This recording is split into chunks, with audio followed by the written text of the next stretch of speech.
तू क्यों करता मेरा मेरा, यहाँ कोई नहीं है तेरा। आप सभी राम भक्तों को मेरा राम राम।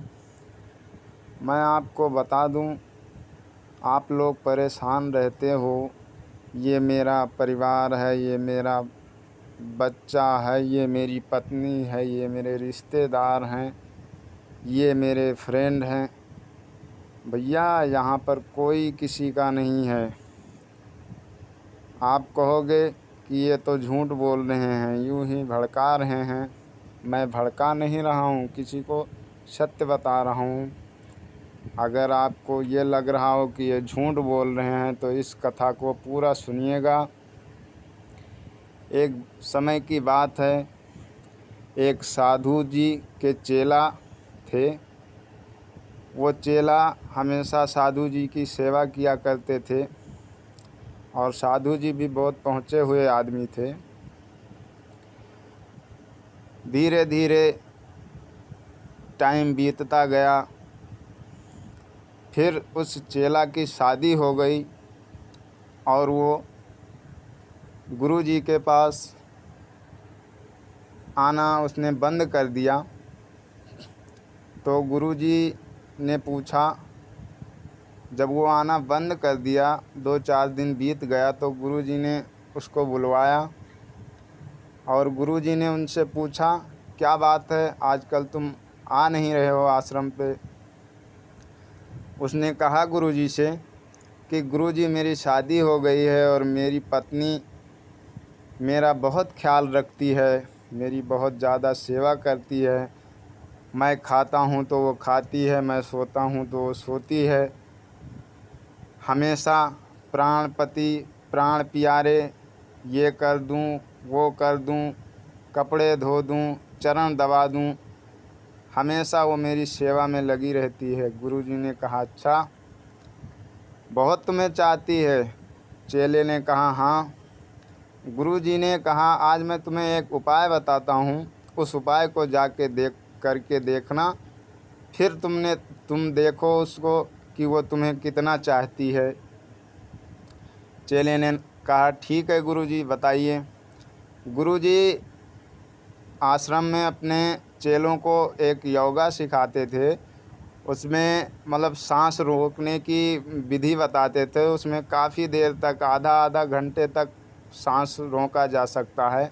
गुरु जी की कृपा से वो ये योगा सिखाते थे अपने वहाँ। गुरु जी ने कहा, पहले जैसे गांव में कच्चे मकान होते थे ना, उस पे कच्चे मकान पे अटारी कहते हैं। गुरु जी ने कहा कि आज तुम जाकर उस अटारी पे मतलब उल्टा पैर करके उसमें लटका के अपने सांस को रोक लेना और पत्नी से कहना कि पत्नी से अपने कहना कि जाके मुझे खीर बना के ले आओ, या मतलब कुछ भी बना के ले आओ जो तुम्हें खाना होगा, मुझे बहुत भूख लगी है, मेरा खाने का मन हो रहा है। फिर उसके बाद तुम अपना सांस रोक के वहीं ऐसे के ऐसे रुक जाना। वो तुम्हें कितना भी आवाज़ दे, उसमें ये होता है कि समझ लो आदमी देख सकता है, सुन सकता है, सब कुछ देखता है, लेकिन वो गुरुजी ने कहा था बोलना मत। वो गया, उसने अपने पत्नी से कहा। वो जब घर पहुंचा, पत्नी ने देखा, कहा, पत्नी ने, आ गए प्राणपति? उसने कहा, हाँ। उसने कहा, बताइए क्या सेवा करूं? पति ने कहा, चेले ने कहा कि मुझे खीर खाने का मन है, आप खीर ले आओ बना के, जब तक मैं हाथ पैर धो के अपना बैठ रहा हूँ इधर। उसकी पत्नी खीर बनाने चली गई। वो खीर बना के लाई तो उसने देखा कि उसके पति उस अटारी में लटके हुए हैं उल्टा। उसने 1-2 आवाज़ लगाई, कोई नहीं। उसको हिलाया, उसने फिर नहीं बोला। उसने 2-4-5-10 मिनट तक उसको आवाज़ दी, वो नहीं बोला। तो पत्नी ने कहा, क्या हो गया? अभी तो ये ठीक ठीक थे, आए थे मेरे से, बोले खीर बनाओ, भाई खीर खाता हूँ आज, अब क्या हो गया? फिर उसने एक दो आस पड़ोस के आदमी को बुलाया, कहा देखो अभी तो ये अच्छे वाले थे, क्या हो गया। उन लोगों ने भी उनको आवाज़ लगाई, वो नहीं बोले। सब लोगों को लगा कि लग रहा है ये ख़त्म हो गए। गांव में हल्ला हो गया। पत्नी जो कटोरा भर के खीर लेके आई थी, उसने कहा अगर ये मर गए हों तब तो बड़ी दिक्कत होगी, 2 दिन 3 दिन भूखा रहना पड़ेगा। इससे अच्छा है लाओ ये खीर मैं ही पी लेती हूँ, उसके बाद तो कब मिले खाने पीने को पता नहीं। पत्नी ने उस खीर के कटोरे को गटक लिया। वो देख रहा है, चेला सब कुछ देख रहा है, पर वो बोल नहीं सकता। उसको गुरुजी ने मना किया था कि तुम बोलना मत और देखना सब कुछ। फिर उसके माता पिता आए, सब लोगों ने रोना धोना शुरू किया। और गुरुजी बोले थे मैं बाद में आऊँगा तुम्हारे घर पे देखने। जब तक गुरुजी आ गए, सब लोग बोले गुरुजी देखो क्या हो गया है, मुझे